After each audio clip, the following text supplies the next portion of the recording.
Welcome back, everybody. It's been a while. We're already running into the late part of January. So I know it's been a while since I've done a podcast. I apologize. Took some time off. Needed some me time. Something that I don't take very much of. And honestly, this is probably the longest I've been away from the racetrack in 7 years. So that's been a little bit different.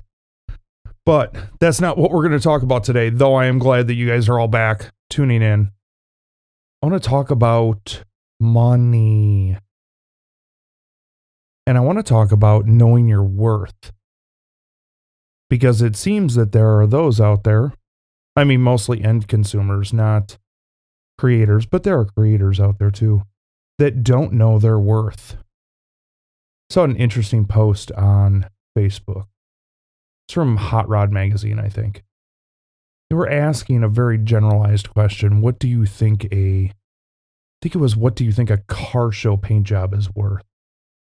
And most answers were, between $10,000 and $20,000, which in my mind is completely correct. I mean, depending on what kind of condition the vehicle's in, it could be a lot more than that if there's a lot of work that has to be done. But the comments were really all over the board, with some people saying, well, people who charge that much are essentially delusional and overpricing themselves and think way too much of themselves. And I sat back and I thought to myself, that's an interesting way to look at it. So if I go into your job, which I can't probably do, just as you probably can't get a mirror finish show car quality paint job on your own car, otherwise you do it yourself. So if I show up to your job and I tell you, yeah, I really don't think that you should be making $15 an hour. How about we pay you $12.50? Because if you're making $15 an hour, you must really think a lot of yourself. And I don't know how to do your job, but I'm going to tell you how much you should make doing it. Does that sound logical? I mean, seriously, sit there and ask yourself, what kind of fuckery does that sound like? Because to me, it sounds like somebody who can't afford that paint job. It's got nothing to do with what it's worth. It's got to do with what they can actually afford. And when somebody says, well, $10,000 for a paint job, that's ridiculous. Well, do you know how to paint a car? Have you ever painted a car? And I'm not talking rattle canning your shit box either. I'm talking about a true paint job, a really, really, really high quality paint job, not your Mako overspray bullshit either. I'm talking about a real paint job. Chances are no, you probably haven't.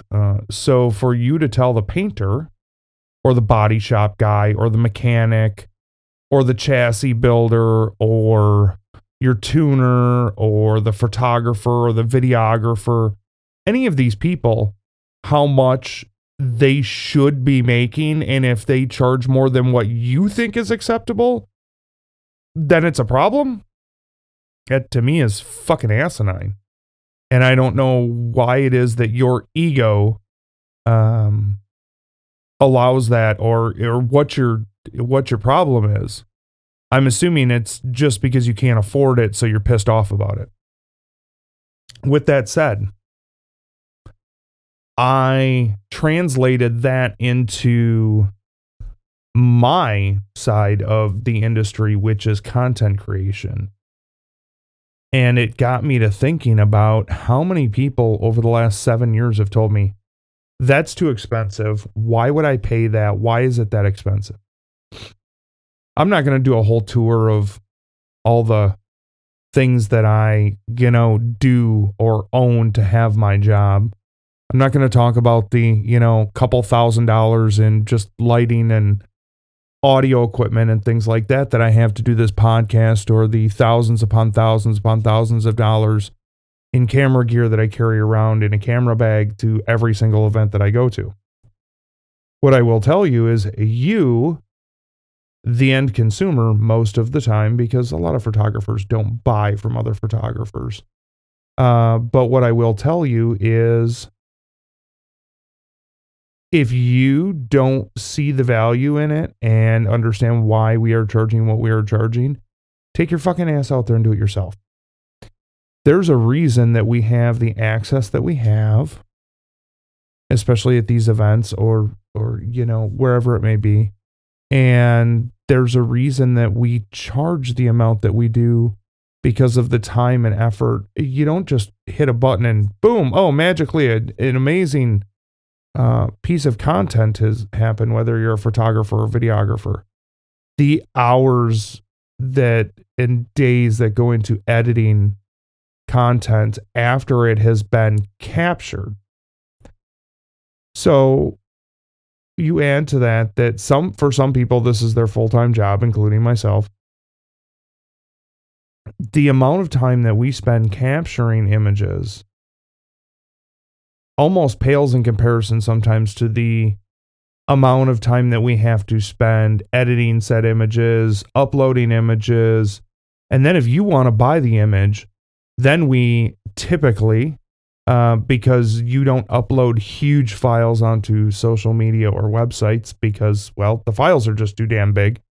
So then you have to go back in and export it for print.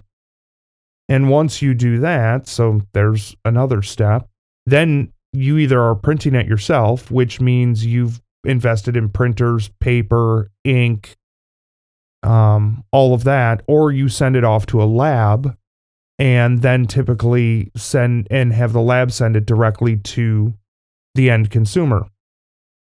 Well, guess what? That all costs money. And there are specialized individuals at every step of that process. Whether it is the man or woman editing the photo and then making sure that they are picking the right paper, the right size, the right, framing or material, whatever it may be at the lab if you're using a lab. And then you have to pay for the shipping from the lab to the consumer. And that doesn't even include the cost of having it actually printed on wood, metal, paper, whatever it may be. So for those of you that think that every photographer is just getting rich doing this shit, you're absolutely delusional. There are some people that make a very, I'm not going to say healthy, but a very solid living just selling photos. I am not one of those people. I only know maybe a handful of people that their only job is to capture images and sell them. My job is not to capture images and just sell them. My job is to do a lot of other things. That's why you see that I have branding partners on the content that we create at E3. E3 Extreme has always strived to create amazing content and not strived as much to sell content. It's not been a huge thing of ours. And honestly, sometimes it's just because it's so time consuming to focus on the selling aspect of photography instead of capturing and showing and working with branding partners. And that is what affords for us to be able to cover the events that we cover. But with that said, I don't question other photographers when they tell me how much they charge for a photo. If I really want a photo from them, I'm just going to pay them. I don't care what the price is because I know what's gone into capturing that image and I know what it costs to print it or whatever it may be. So I'm not going to argue about that. Listen, I'm not going to argue with a body shop guy about how much it costs to paint a car because I can't do that. I'm not going to argue with an IT guy about writing code because I can't do that. I'm not going to go into your job and argue with you if I don't know how to do the damn job. Not going to go into the hospital and argue with the doctor about what it costs, though that's a whole nother topic. I'm not going to argue with the heart surgeon that's cutting you open to replace a valve. I'm not going to argue about what he makes or what it costs because guess what? I didn't go to school for that. I can't do that. What I did go to school for was business. I have a master's degree and not in fine art. I actually have an MBA. So I understand business and I understand supply and demand. So if I'm going to supply you something because you have the demand for it, you're going to pay what I want. And if you don't want to pay what I'm asking for it, then go find somebody else that has the same abilities and knowledge, access, and everything else that I do, and see what their prices are. Chances are they're probably going to be pretty close because most of us talk to each other and try to stay within a certain amount so that we're not fucking each other over. So get used to it as far as where we're coming from on our side of the industry. Listen, I very rarely see somebody question how much they pay their tuner, because if they did, if they had the ability to tune the shit themselves, they'd be tuning the shit themselves. So why are you going to question anybody else? You question your chassis builder about why it costs $50,000 or $100,000 to build your car? I doubt it. Because if you do, they're probably going to tell you right where to go. So stop questioning people about why they're charging what they're charging. And people on the other end of that are actually charging, know your worth. Don't spend time undercutting other people in the industry or selling yourself short just because somebody can't afford it. It's not your fault they can't afford your abilities. Listen, it's a business, not a charity. I hate to say that, but it's true. I mean, you're running a business, not a charity. I mean, if you want to go out there and do the shit for free, more power to you. I'm not going to. And most people I know aren't going to either, because everybody's got bills to pay. So this idea that you should have any say on what somebody else earns is, or what somebody else charges for something that you don't have the ability to do, is slightly ridiculous. I don't see, tuners aren't going to question other tuners. Photographers aren't going to question other photographers. I'll backstep on that statement a little bit. Photographers will question other photographers, like, why the fuck are you charging so little? Which has become a huge issue within our side of the industry, is because they don't know how to build relationships or how to market themselves, how to build an audience. Everybody calls themselves media because they've got a fucking camera from Best Buy or whatever it is. And watched a few YouTube videos, but don't actually put any time to build up a relationship.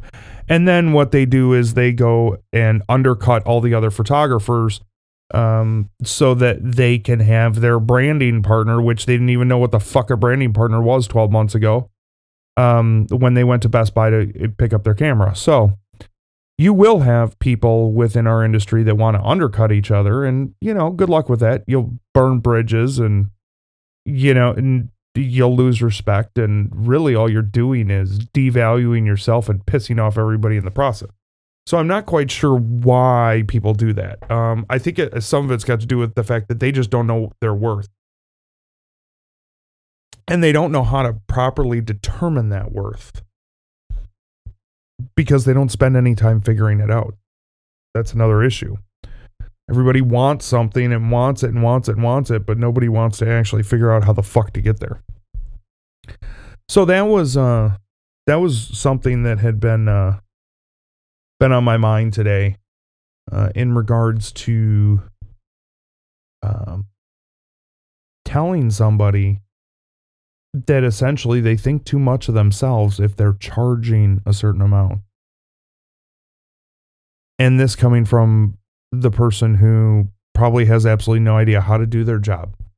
So I don't know how much stock you even take in that, because if they don't know how to do your job, but they're telling you how much they think it should cost, what is their base reference for determining how much they should be paying? There isn't one, because they have no fucking idea how to do it. They have no idea how much supplies cost, labor cost, and everything else that goes into that. They don't see any of the hidden costs, any of the fixed costs. They don't see any of that, and nor do they care.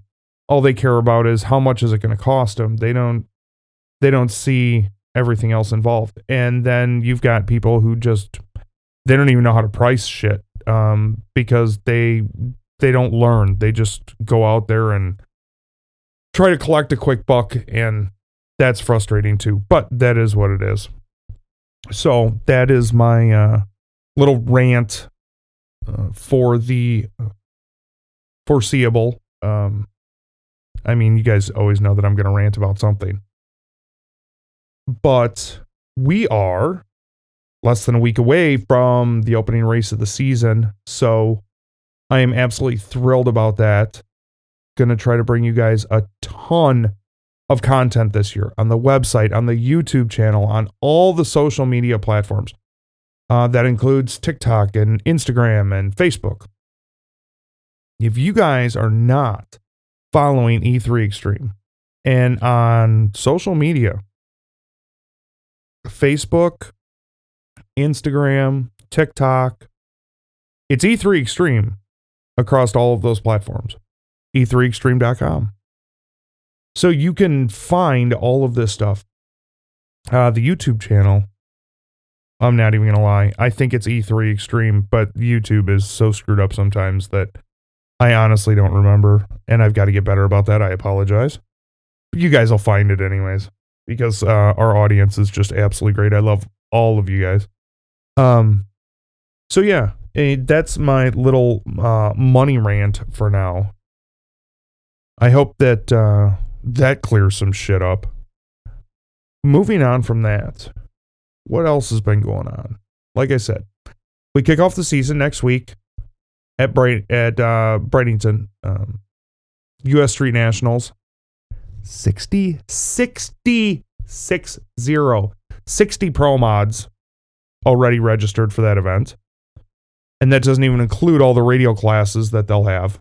I mean, listen, could you think of a better way to kick off the drag racing series besides being at Bradenton Motorsports Park for U.S. Street Nationals? I can't think of a better way to kick off the season than seeing so many cars. I mean, listen, I can't even begin to describe to you. I mean, 632, Pro Mod, X275, Ultra, LDR, and the list goes on and on and on. And it's Florida in January. I mean, who the hell doesn't want to be in Florida in January? Victor and Wade are going to have that place on Kill. I think Jimmy Bradshaw is going to be there, which is always good because he gets to help Wade out so that Wade doesn't have to do every damn thing. It's just a great place to go and kick off the season. There's a lot of things going on, and we're going to talk about a lot of this stuff that's going on in drag racing. NHRA, to their credit, you guys know that I've been very, very critical about NHRA. I think that the nitro categories in 2022 are going to be better than we've seen in a long time. I think it's going to be, the split off from the Schumacher deal with Antron and Caps and Leah and Hagen and, all of that going to smaller, 1 and 2 car teams. And then you've got Wilkerson and Pedregon and I really, really think that this is going to be great for the nitro category. Pro Mod, they're allowing screw blowers in. I don't even know what to say about that. I think we could do a whole fucking podcast just about how stupid that idea was. And Pro Stock, Pro Stock is Pro Stock. I'm not sure what to tell you on that one. It'll be interesting. I already made my prediction that I think Erica Enders wins her 5th NHRA World Championship in Pro Stock. And it's not because, anything to do with her. I just think she's got the ability and the drive and the hunger after falling short last year to go out there and just kick the shit out of everybody. I think that's exactly what will happen. What else? Oh, well, we got next month we have Lights Out 13, I think it is. Wow. I was at the first one. I'm starting to feel old now. I know. I think I started shooting my first race that I ever shot was like in 2005. But I think No Mercy in 2010. I think. It was either No Mercy or Lights Out 2. And they weren't even called like Lights Out 1 and Lights Out 2. Those were like the original events that I started doing, along with then Tyler's race in Mississippi. Speak of that, shout out to Jabo, who has been extremely ill. Thoughts and prayers go out to him. And just so you guys know, again, thoughts and prayers out to the Slavens family too. Unfortunately, we lost Tim to this nasty COVID thing, and within, I think it was like a week, his brother passed away too. So, brother, I want to say brother, it was either brother or brother-in-law. I don't remember. I think it was brother. But, thoughts and prayers to the entire Slavens family and Jabo over at Holly Springs. Wayne Smozanek, I haven't heard many updates publicly, but prayers to Wayne, prayers to Ken Kershaw, who I have not gotten any updates recently on Ken either. This shit sucks. A lot of people been sick, and I don't know. Hopefully that we see an end to this sooner than later. I'm not a doctor, so I don't really have all the answers. But I do have the answer to the burning question of who will win Pro Mod at U.S. Street Nationals. Who do I think is going to win? I looked at the list, and it's hard to, I think it'd be even money to say Melanie Salemi. I mean, she's pretty dominant there.